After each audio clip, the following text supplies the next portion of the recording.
If you want to add an end screen on your videos, this is how you do it. So I'm gonna tap on edit, and then I'm gonna go to the end of my video, and then I'm gonna tap on the plus sign, then photos, all, and I'm gonna select this image that I made in the past. So as you can see, it has movement and it doesn't look as good, so I'm just gonna adjust it so it looks better. I'm gonna tap on it, and with my 2 fingers I'm gonna double tap and make it smaller. Then I'm gonna go to the other side and do the same thing. I'm gonna tap with 2 fingers and I'm gonna make it smaller.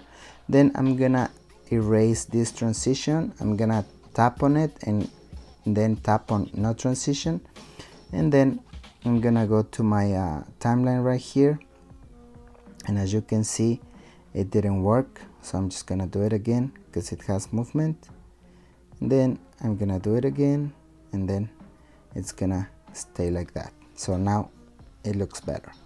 So right now, if you tap on the image, it's gonna last 6 seconds, and I'm gonna make it 20 seconds long because that's how much it lasts at the end of the video, the end screen.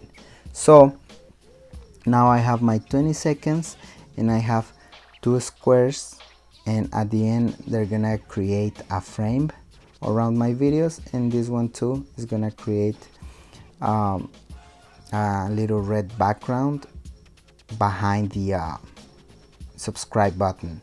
So this is how you do it. If you want to use this same end screen, I'm just gonna tap on done,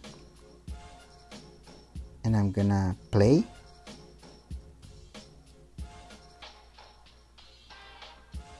So this is the end of the video.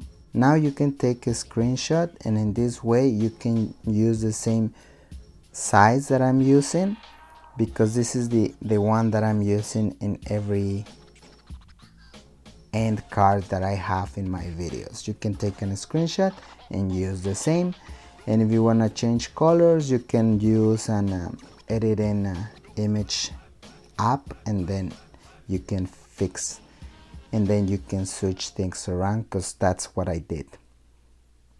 So that's how you can make frames to the end screen on your YouTube channel. Thanks for your time, and if you want to support this channel, I'm gonna leave some links in the description.